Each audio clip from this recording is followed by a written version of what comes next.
Welcome to Circuit 42. Circuit 42. The one-stop location for all things geek. This episode is brought to you by our sponsors, Dragon's Lair San Antonio and Gotham Newsstand. Sit back, relax, and most importantly, enjoy another episode of Circuit 42. Circuit 42. Hello and welcome to the newest episode of Pass the Popcorn. I am here in the first of a series of spooky episodes with my co-host, Daniel Williams. Super spooky. And what are we doing tonight, Daniel? What movie are we talking about? We're talking about the Krampus movie, right? No, also a good movie. But no, we are talking about the movie The House of the Devil by Ty West. Oh, that movie. That's a great movie. It's very divisive, too. And I don't know why. I can kind of see because it's got a lot of elements of movies that people feel that it's more of a ripoff than an homage to those movies. I can get where they're coming from there, but just the other day I was seeing people crap on it because they think Ty West is such a hack, etc. And I'm just like, have you really, after seeing a couple of his films over the last day with my other project where I watched 3 movies a night for the entire month of October, not a plug or anything, but yeah, I watched 2 Ty West movies so far, and I didn't really have any problems with it. The Innkeepers, initially when I watched it, I didn't get the vibe for it because I was watching it with a friend that wasn't really into it, and then when I watched it by myself, I got more of that, of the whole vibes of the movie, etc. So when I went just to watch The House of the Devil, because it's one that Ian there actually recommended I see for the longest time, but things happened, I just never got down to sit down and watch it, and when I did, I was like, holy crap, this is my 80s dream movie. It's just a mixture of all the good 80s films that I grew up on, and the fact that it was made in 2009 really is impressive, and they even used 16 millimeter feel to it. Well, they actually shot the movie in 16 millimeter. Not only did that, but they actually, one of the big parts about this movie, we will get into the story a little bit, but the history and the style of the movies, I'm not saying it's a style over substance movie because it's not at all. But the style of the film is so cool, the aesthetic of it. The whole thing is done to resemble a horror film from the late 70s to the early 80s. And it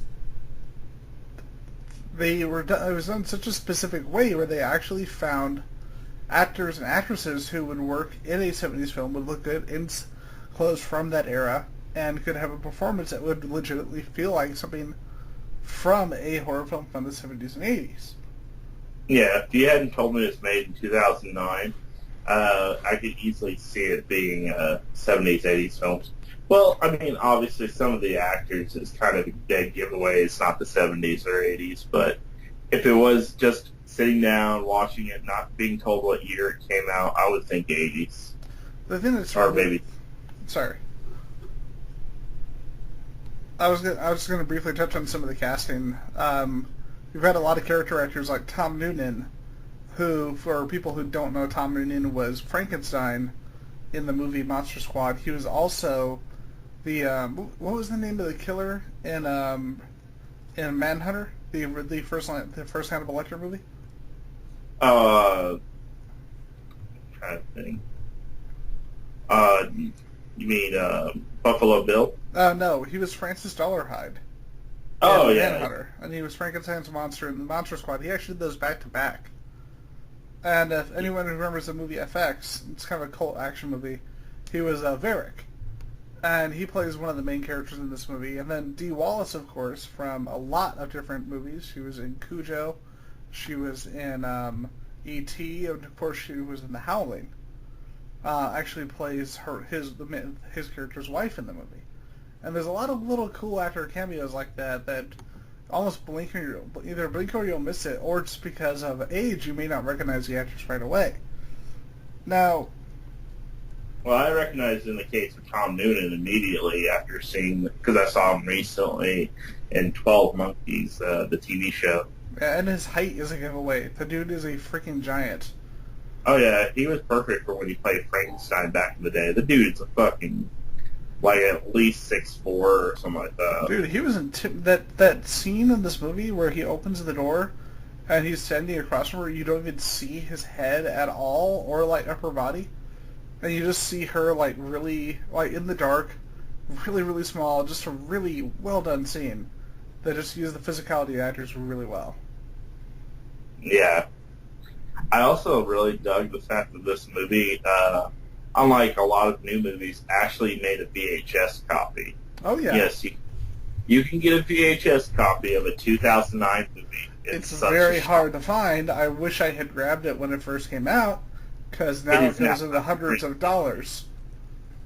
And if you do not have the monies, you ain't getting that copy.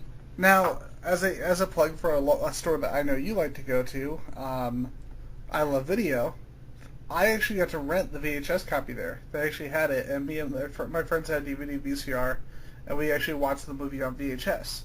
Now, the one thing that I thought was kind of weird is that they did the VHS, but then they did it in widescreen.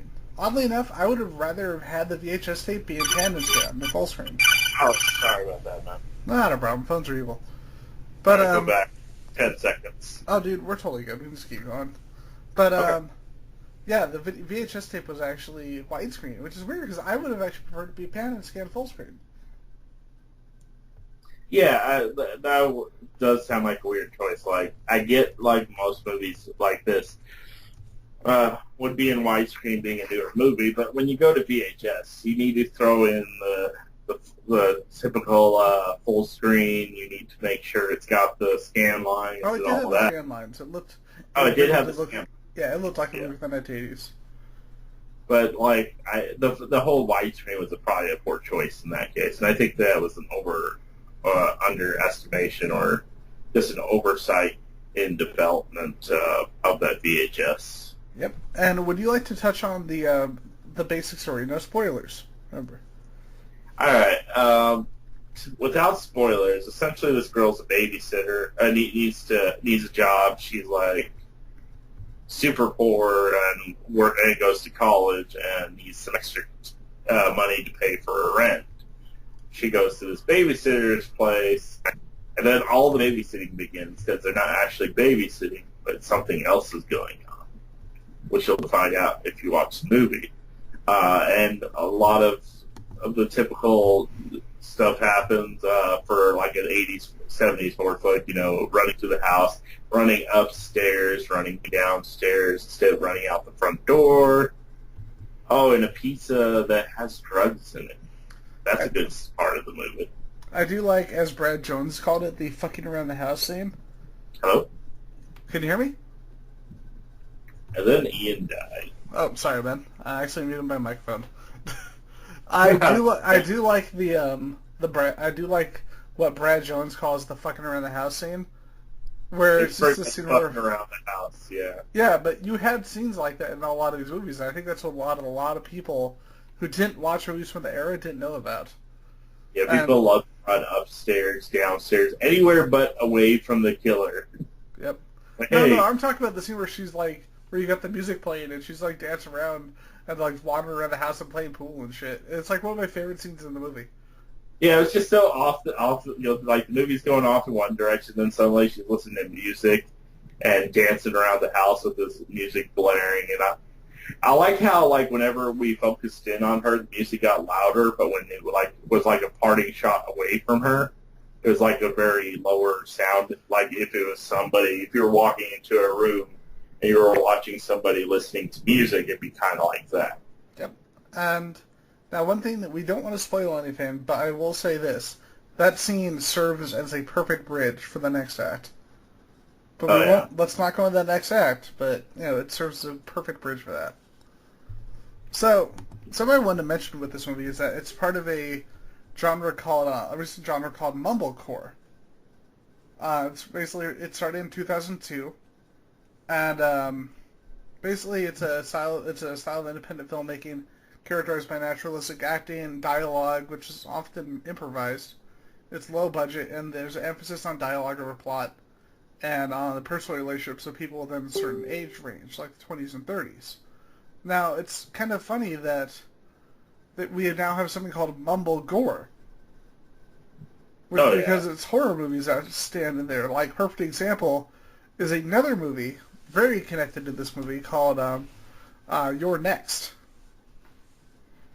And they're both fantastic movies. They're both perfect examples of the whole mumblecore subgenre. Definitely. Now, something kind of funny about this movie, and about also connecting to Youre Next, the appearance of movie directors throughout the cast of the film. The pizza guy is played by Adam Wingard, who directed Youre Next, The Guest, and the upcoming Blair Witch, the recent Blair Witch movie, and the upcoming Death Note series coming to Netflix. And, of course, Ty West actually plays the teacher, and Ty West would go on to play one of the party guests, the one who gets the arrow in his head in the movie Youre Next. Now, I think this is kind of cool. I mean, what do you think of this idea of this almost interconnected universe with these different directors and playing small parts in other people's films? It reminds me of something John Landis used to do, where he would put, like, Steven Spielberg as a prison warden in the Blues Brothers. It was definitely a good way to give, like, reference to popular, directors of the time. And it was definitely cool how they were able to throw back and forth between each other. So now that they're doing it again now, it's pretty neat. The one last thing I wanted to comment on, in my opinion, is that this movie was kind of the beginning of this great stream of independent horror films that we've had lately, and I don't really think it gets enough credit for that. Yeah, it feels like it became cool to not like Ty West because they felt like it was like some lazy directing. But honestly, if you haven't seen it before, it's worth a watch. I mean, let alone like they actually do great references to the 80s. Like the girl in the movie has feathered hair. She's running around with while playing her music on a 1980 Sony Walkman. And she's listening to One Thing Leads to Another, which is a 1983 song. And then there's like some other stuff that's in there, like there's a Volvo 240 sedan. This movie is great about keeping that decade alive in this film without trying to go outside of that specific genre and still keep reference to things such as just that whole camera angles of the time that they also used, such as the camera zoom in on characters. When the character's just like standing there, and then it looks like the camera is moving in on the person, and then it's like kind of like in the Jason movies, where the camera usually follows a character, and you think like, oh, is the killer coming toward him instead of actually the camera. Actually, for me, the camera work reminded me less of Jason, because like Friday the 13th movies have always had kind of a rougher style. It had like the kind of more of the clean, like panning camera lawn shots that you see in something like Halloween. Like the opening of Halloween. I kind of got that vibe in a lot of the scenes in this movie. Oh, one other thing I wanted two other things I wanted to touch on before the Mary Warrenoff, the one who played her I'm sorry, my brain hurts. The one who played Mrs. Olin. She's actually been in a lot of horror movies, lots of cult movies. She was Calamity Jane in Death Race 2000. She was one of the Chandlers in the movie Warlock. And you've seen Night of the Comet, right? Yes, I have. Remember the really creepy government agent Audrey, the one with the sunglasses? Yeah. That was her. Oh wow. Yeah, and I was actually wrong earlier. Dee Wallace is actually her the landlady from the beginning of the movie. Oh wow. I didn't realize. Yeah. Now, Now I know we tend not to mention Rob Zombie on this show for various reasons, but for people who have seen Rob Zombie's Halloween, they might actually recognize Dee Wallace as Laurie's mother. Yes. And say what you will about that movie, she was actually really good in that movie. And touching briefly on that, from what I read, her and Scott Taylor Compton, they actually were working so closely together that they were almost treating each other like mother and daughter naturally. And that's why while that movie is not a great movie at all, their performances were so good together because they basically had grown that relationship on the set. Yeah, there's definitely some interesting information there. Yeah, but you know what? It's Circuit 42. We got to go off topic at least a little bit. Always got it. But yeah, sorry. We wanted to keep these to a short 20-minute thing. So we're going to go ahead and end this. Recommend if you do have the time, or just if you haven't seen it before but you've heard bad things, just give it a shot. It's a good movie in our opinion here, and it's worth your time. Now, question. Out of 5, what would you personally give this movie? I'd say about a 4 out of 5. I would say about 4. I would actually say about 4.5 to 5, but as you can see, we both really like this movie. Yes, that's true. So this is the end of the first spoofy episode of Pass the Popcorn. And thank you guys for listening. Watch more horror films and give Ty West a shot. Don't listen to that friend of yours. He's probably a douchebag. Douchebag. And this is us. You've been listening to Circuit 42, brought to you by Dragon's Lair San Antonio and Gotham Newsstand. Join us for our next episode. For all things geek. Circuit 42.